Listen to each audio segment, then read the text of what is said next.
മറ്റൊരു മീഡിയ തമാശ പറയട്ടെ. സംഭവം 2012 നമ്മുടെ സുധീർ ചൗധരി എന്ന് പറയുന്ന മഹാനായ ഒരു മാധ്യമ പ്രവർത്തകനുണ്ട് ഡൽഹിയിൽ.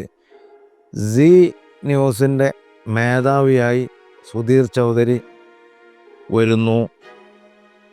സി ന്യൂസിൻ്റെ ബിസിനസ് തലവനായ സമീർ അഹ്ലുവാലിയോടൊപ്പം രണ്ടുപേരും ചേർന്ന് കോൺഗ്രസ് എം പിയും വ്യവസായിയുമായ നവീൻ ജിണ്ടാലിനെ കാണാനാണ് രണ്ടുപേരും കൂടി വന്നത്.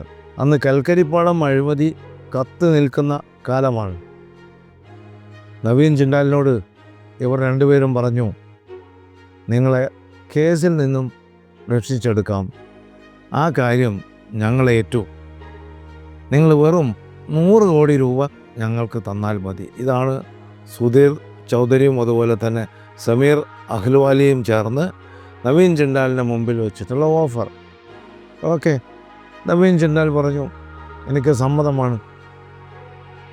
പക്ഷേ ഒരു കാര്യമുണ്ട്, സ്ഥിരമായി സുധീർ ചൗധരി ചെയ്തുകൊണ്ടിരുന്നതും സമീർ അഹ്ലുവാലിയ അനുമതി കൊടുത്തുകൊണ്ടിരുന്നതുമായ ഒരു കാര്യമുണ്ട്. അതാണ് സ്റ്റിംഗ് ഓപ്പറേഷൻ. ഇത്തവണ ഈ സ്റ്റിംഗ് ഓപ്പറേഷൻ നടത്തിയത് വ്യവസായിയും കോൺഗ്രസ് എം പിയുമായ അല്ലെങ്കിൽ ഒരു ഇരയായ നവീൻ ജിണ്ടാലായിരുന്നു. ഫലമോ 2 മഹാമാധ്യമ സിംഹങ്ങളും കുടുങ്ങിയെന്ന് മാത്രമല്ല, ഈ സ്റ്റിംഗ് ഓപ്പറേഷൻ്റെ കേസറ്റുകൾ പുറത്തുവിട്ടത് നവീൻ ജിണ്ടാൽ എന്ന കോൺഗ്രസ് എം പിയും വ്യവസായിയുമായ വ്യക്തിയായിരുന്നു. ഇവർ എക്സ്പോസ്ഡായി. സി ന്യൂസിൻ്റെ മേധാവി ഒരിക്കൽ കൂടി, നേരത്തെ എക്സ്പോസ്ഡ് ആയിട്ടുണ്ട്, മറ്റൊരിക്കൽ കൂടി എക്സ്പോസ്ഡായി. അയാൾ നേരത്തെ എങ്ങനെയൊക്കെ എക്സ്പോസ്ഡായി എന്നുള്ളതും എന്തൊക്കെ ഓപ്പറേഷനാണ്, ഇതുപോലെ സ്റ്റിംഗ് ഓപ്പറേഷനാണ് ഈ സുധീർ ചൗധരി നടത്തിയിട്ടുള്ളത് എന്ന കഥയും നമ്മൾ പറയാനിരിക്കുന്നു. ഇതേ സുധീർ ചൗധരി 2007 സംഭവബഹുലമായ മറ്റൊരു ചരിത്രം സൃഷ്ടിക്കുകയുണ്ടായി. എന്താണെന്ന് വെച്ചാൽ 2007 വരെ ജന്മത്ത് എന്ന ഒരു ഹിന്ദി ചാനലിലായിരുന്നു ഇയാൾ പ്രവർത്തിച്ചിരുന്നത്. ആ ചാനൽ പരാജയപ്പെട്ട് വിജയിക്കുന്നില്ല എന്ന് കണ്ടും ഇംഗ്ലീഷ് ചാനലാക്കി മാറ്റാൻ, ലൈവ് ഇന്ത്യ എന്ന ഇംഗ്ലീഷ് ചാനലാക്കി മാറ്റാൻ അവർ തീരുമാനിച്ചു.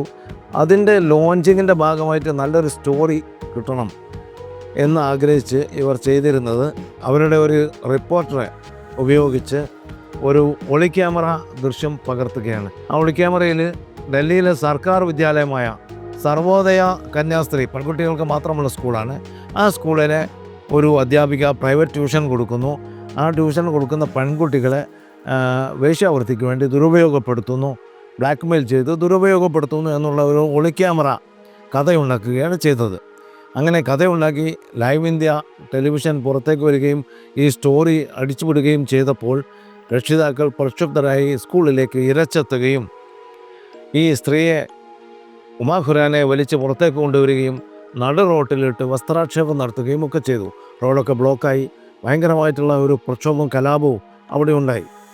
അതിൻ്റെ ഫലമായിട്ട് ഇവരെ അറസ്റ്റ് ചെയ്തു, ഇവരുടെ തൊഴിൽ നഷ്ടപ്പെട്ടു. അങ്ങനെ ഒടുവിൽ പോലീസ് കേസൊക്കെ എടുത്ത് അന്വേഷണം തുടങ്ങി.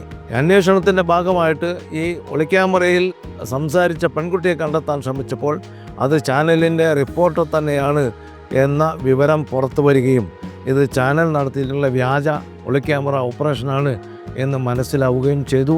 ഇതിനു വേണ്ടി നിയുക്തരായ ഈ ഒളിക്യാമറ ഓപ്പറേഷൻ നടത്തിയ 2 റിപ്പോർട്ടർമാരും അറസ്റ്റിലാവുകയും ചെയ്തു. ഇതാണ് കഥ.